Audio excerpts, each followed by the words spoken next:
Pronto, pessoal, vamos dar continuidade à parte de recurso que a gente estava abordando. Eu disse para vocês que valia a pena a gente fazer algumas questões a mais, porque recurso estava no top 5, mas era o primeiro dessa lista do top 5, então é interessante a gente dar uma olhadinha com mais afinidade, com mais afinco nesse recurso. Então vamos para a próxima questão, e a próxima questão diz o seguinte, ó.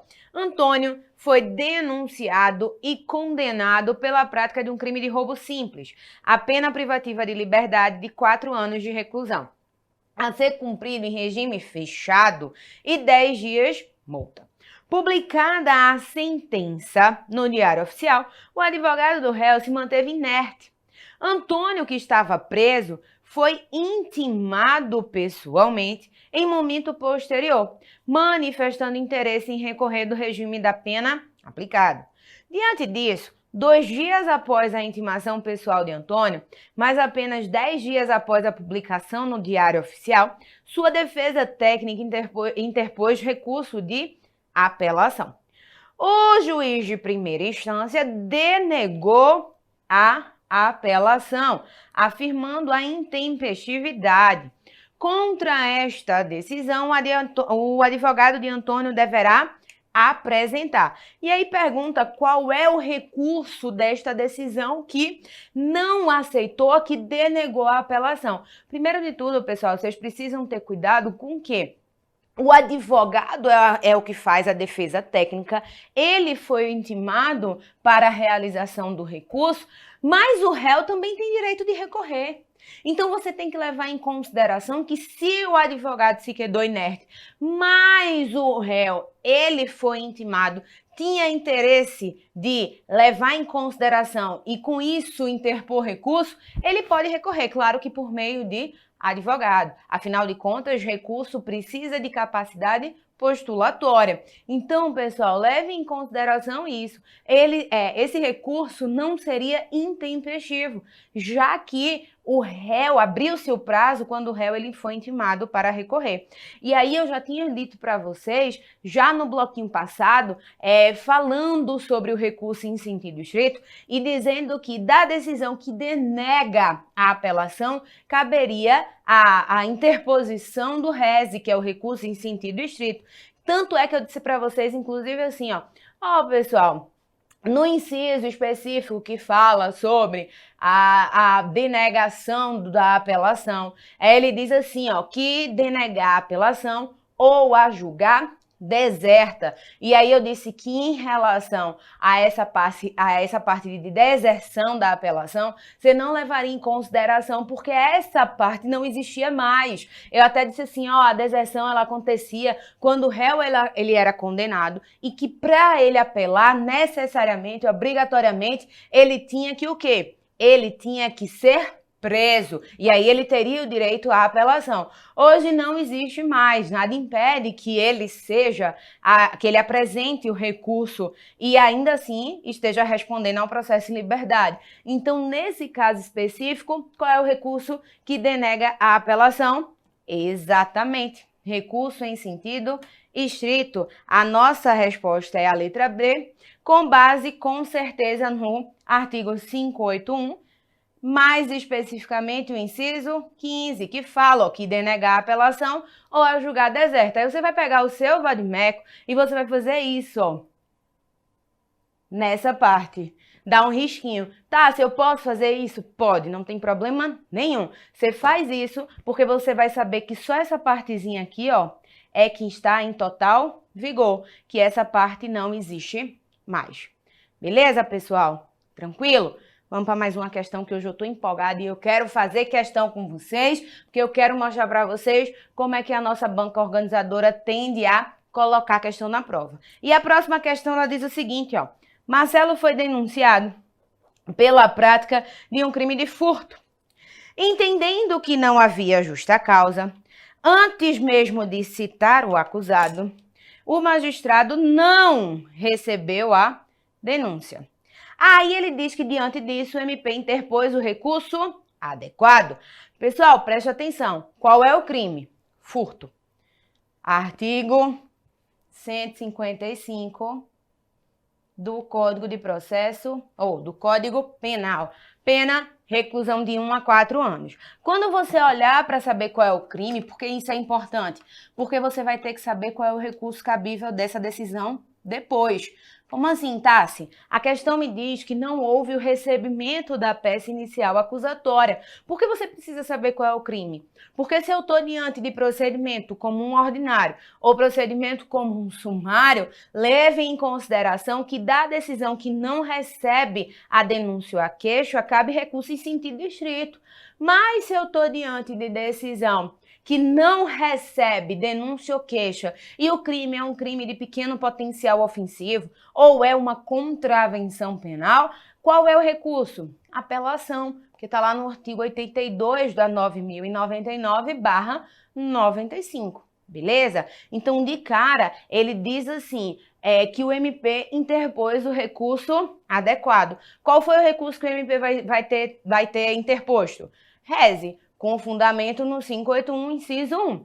Beleza? Mas vamos ver o que a questão quer. Ele diz assim, analisando a hipótese, é correto afirmar que... Aí diz, o recurso apresentado pelo MP foi o de apelação. Não. Como se trata de crime de furto, o procedimento é o procedimento comum ordinário e da decisão que não recebe a peça inicial acusatória cabe reze, com fundamento no 581, inciso 1. Então, a gente já descartou essa letra A. Aí, a letra B diz assim, ó, apesar de ainda não ter sido citado, Marcelo deve apresentar... Marcelo deve ser intimado, melhor dizendo, para apresentar contrarrazões ao recurso, sobre pena de nulidade. Essa daqui, pessoal, vai ser a nossa resposta. Por quê? Porque você tem que levar em consideração o seguinte, ainda que o agente ele não tenha sido citado, porque o que aconteceu foi o seguinte, teve o oferecimento da peça inicial acusatória, neste oferecimento, o magistrado, depois do oferecimento, ele vai verificar se tem alguma possibilidade de rejeição da peça inicial acusatória, com base no artigo 395 do Código de Processo Penal. Sendo hipótese, ele rejeita esta peça e aí a gente chama de extinção do processo sem julgamento de mérito. O MP interpôs recurso. Qual foi o recurso interposto? Reze. É claro, óbvio e evidente, até para garantir a contraditório, ampla defesa, que o réu, por meio do seu advogado, ele tem direito a contrarrazoar este recurso, sobre pena, inclusive, de nulidade. Isso é informação também constante na súmula 707 do STF, que ela fala exatamente o seguinte, aqui, ó, constitui nulidade a falta de intimação do denunciado para oferecer contrarrazões. Cuidado que na época que o STF editou a súmula, a gente não tinha modificação na língua portuguesa. E aí a gente sabe que aqui, agora, quando termina em vogal, né, quando termina em A, e logo depois vem R, você só dobra o R. Então, a nomenclatura correta daqui seria contrarrazões, com 2 R's, né, tirando um hífen. Mas como não era informação antes da edição dessa súmula, por isso que ela está contra razões com hífen, beleza? Mas hoje é tudo junto. E aí ele diz, ó, constitui nulidade a falta de intimação do denunciado para oferecer contrarrazões ao recurso interposto da rejeição de denúncia. Não há suprindo defensor a nomeação de defensor dativo. Então, ó, o réu, ele, por meio de seu advogado, ele tem direito sim a contrarrazoar o recurso interposto pela parte contrária. Então, nesse caso, a resposta da gente já é a letra B. Mas vamos ver o porquê as outras questões estão erradas, né? As outras assertivas estariam incorretas. A letra C diz assim, ó. Mantida a decisão do magistrado pelo tribunal, não poderá o MP oferecer nova denúncia pelo mesmo fato, ainda que surjam novas provas. Pessoal, tá falso, até porque a gente sabe que diante da rejeição da peça liminar, da rejeição liminar da peça acusatória, agora sim ficou bonito, ficou certo? Diante da rejeição liminar da peça acusatória, não faz coisa julgada material. Eu tenho extinção do processo, mas é a extinção do processo que a gente fala sem julgamento do mérito. Nada impede que, corrigido o equívoco que tinha sido verificado, o MP ele realize nova denúncia. Não tem impedimento algum, até porque ele pode realizar nova denúncia até que haja a prescrição do próprio delito. Então, nesse caso específico, a gente não tem o que reclamar, nem tem o que debater. A questão está falsa, porque nada impediria que o MP pudesse sim apresentar nova denúncia, porque a extinção do processo, nesse caso, foi sem resolução de mérito, beleza? Então, tá errada essa letra C e a letra D diz assim, ó.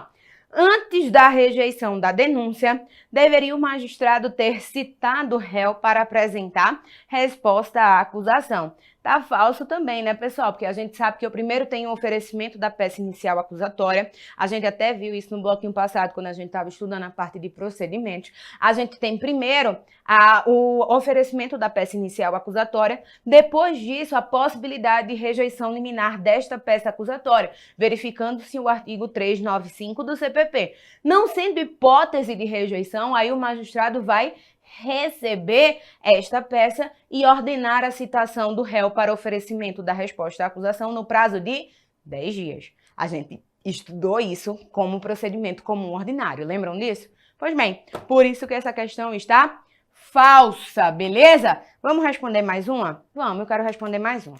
A mais uma, essa questão, ela diz assim, ó. Scott procurou um advogado, pois tinha intenção de ingressar com queixa-crime contra 2 vizinhos que vinham lhe injuriando constantemente. Narrados os fatos e conferida a procuração com poderes especiais, o patrono da vítima ingressou com ação penal aonde? No Juizado Especial Criminal. Cuidado com isso. Órgão efetivamente competente, até porque qual é o crime? Injúria. Então, injúria, a pena da injúria lá, né, que está lá no artigo 140 do Código Penal, é uma pena baixa. Eu acredito que seja 3 meses a 6 meses de detenção. Depois vocês verificam para mim, mas não é, com certeza não é superior a 2 anos. Então, por isso que a competência para apreciação e julgamento do feito é do Juizado Especial Criminal. Aí a questão continua dizendo, contudo, o magistrado rejeitou a peça apresentada. Rejeitou por quê? Sabe lá Deus. Mas ele rejeitou. E aí, pessoal, perceba que isso é uma pegadinha. Na questão passada, eu tinha rejeição, hipótese de rejeição liminar da peça inicial acusatória, mas o procedimento era o procedimento comum ordinário. E aqui, Tassi, aqui é o procedimento comum sumaríssimo, regido pela 9.099/95. Então, nesse caso específico, qual é o recurso cabível da decisão que rejeita a peça inicial acusatória na competência da Lei 9.099/95? Qual é? Apelação. Mas veja a bronca. Você tem que saber o prazo, porque aqui a questão lhe deu essa pegadinha. Colocou 2 recursos, colocou recurso interdistrito e colocou apelação. Recurso interdistrito você sabe que não é. Então, ó, de cara, você já tiraria essas 2 questões. Não seriam essas 2 assertivas. Mas você precisa saber o prazo. E aí eu já tinha dito para vocês, o artigo 82, mais especificamente o parágrafo 1º da Lei 9.099/95, estabelece que o prazo para a interposição da apelação no juizado é um prazo de 10 dias. É interpôs mais razão, né? Você interpõe mais a razoa. Então, nesse caso específico, a resposta da gente é a letra D, de dado, porque você precisava saber o prazo. Olha aqui, ó, artigo 82 da lei, da decisão de rejeição da denúncia ou da queixa, e também eu disse para vocês que da sentença cabe o quê? A apelação. E aí essa apelação, pessoal, ela não é julgada pelo Tribunal de Justiça. Essa apelação ela é julgada por uma turma recursal, que é a que tem competência para modificar a decisão do juiz do Juizado Especial Criminal. Esta turma recursal é composta por 3 juízes em exercício do juizado. Tanto é que diz aqui, ó, que poderá ser julgada por uma turma composta de 3 juízes em exercício no 1º grau de jurisdição. E aí o parágrafo 1º diz que a apelação será interposta no prazo de 10 dias, contados da ciência da sentença do MP, do réu e seu defensor por petição escrita, da qual constarão as razões e o pedido do recorrente. Ou seja, eu interponho e eu já razoo também, nesse caso específico, a peça inicial acusatória. O recurso específico é o recurso de apelação. Beleza? Tranquilo? Vamos para mais uma para a gente finalizar a nossa parte de recurso. E essa questão, ela diz o seguinte: José, após responder ao processo cautelarmente preso, foi condenado a pena de 8 anos e 7 meses de prisão em regime inicialmente fechado. Após alguns anos no sistema carcerário, seu advogado realizou um pedido de livramento condicional, que foi o quê? Deferido pelo magistrado competente. O membro do parquê entendeu que tal benefício era incabível no momento e deseja recorrer da decisão. Sobre o caso apresentado, assinale a afirmativa que menciona o recurso correto. E aí, pessoal, eu sei que quando vocês olharam essa questão, vocês lembraram de mim falando assim para vocês. Pessoal, quando eu estou na fase de execução, qual é o recurso cabível das decisões do juízo da execução? Agravo. Lembra que eu disse, a gente tem a fase de conhecimento, a gente tem a fase recursal. Eu conversei com vocês sobre os recursos que são recursos constitucionais, sobre os recursos que são considerados recursos ordinários. Dentro do recurso ordinário, que a gente chama, tem os comuns e tem o especial. E dentro do recurso ordinário comum, tem a parte de agravo, que é a fundamentação, que é, na realidade, o recurso da decisão do juízo da execução, que indefere determinado pedido. Então, nesse caso específico, pessoal, qual é o recurso desta decisão? Agravo. A gente já sabe que o recurso, ele é o agravo. Aí perceba, bota em tela, meu diretor, perceba que novamente a banca quer frescar com sua cara porque colocou o prazo. Ele coloca 2 recursos, agravo e recurso interdistrito. Você sabe que não é rese, porque tudo que tem informação em relação à pena não vai ser mais rese, vai ser o quê? Vai ser agravo em execução. E aí você sabe que é agravo em execução. A sua dúvida vai ser, beleza, é agravo, mas é agravo em qual prazo? 5 ou 10 dias. Aí quando você tiver essa dúvida, você vai lembrar que o agravo em execução, ele tem a mesma estruturação do recurso em sentido estrito e, consequentemente, ele tem o mesmo prazo do recurso em sentido estrito. Qual é o prazo de interposição do agravo em execução? Qual é o prazo melhor da interposição do recurso em sentido estrito? 5 dias. Consequentemente, qual vai ser o prazo para a interposição do agravo em execução? 5 dias também, pessoal. Então, a resposta da gente vai ser a letra C. Ficou feio isso aqui? Peraí. Aprendi, meu diretor. Agora, a resposta vai ser a letra C. E aí, o recurso cabível desta decisão vai ser o agravo em execução no prazo de 5 dias. Abrindo só um parêntese aqui, pessoal. Quem está apresentando o recurso aqui é o MP, tá? Afinal de contas, você como advogado do acusado está muito que satisfeito, porque você requereu o pedido de livramento e o juiz deferiu. Quem não gostou foi o parquê, então ele entra com recurso específico, que é o recurso de agravo. Você, advogado, vai entrar com o quê? Com as contrarrazões do agravo. Você vai contrarrazoar o recurso interposto pela parte contrária, beleza? Então, a resposta da gente, de fato, é a nossa letra C. A fundamentação do agravo em execução está no artigo 197 da LEP, que é a Lei 7210/84, e a súmula 700 é quem vai me dizer qual é o prazo. E ela diz, é de 5 dias o prazo para a interposição do agravo contra a decisão do juízo da execução, justamente porque eu tinha dito para vocês que a Lei 7210/84, ela não informava prazo de nada, ela não informa nem a estrutura. Ela só diz assim que das decisões proferidas pelo juiz caberá recurso de agravo sem efeito suspensivo. Imagina ela dizer qual seria o prazo ou a estrutura, não é verdade? Ela não diz, mas você, aluno do Vem Que Passa, já tem noção e já tem conhecimento que nesse caso específico o prazo vai ser de 5 dias. Beleza? Tranquilo? Com isso, pessoal, eu acho que você consegue responder 90%, 99% ou gabaritar processo penal na hora da sua prova. Vocês já sabem, não custa lembrar. Qualquer dúvida que vocês tiverem, vocês podem entrar aí no plantão de dúvidas, selecionar meu nome, fazer a pergunta específica para mim e, claro, lógico e evidente, também contar comigo nas nossas redes sociais. Beleza? Abraços, pessoal!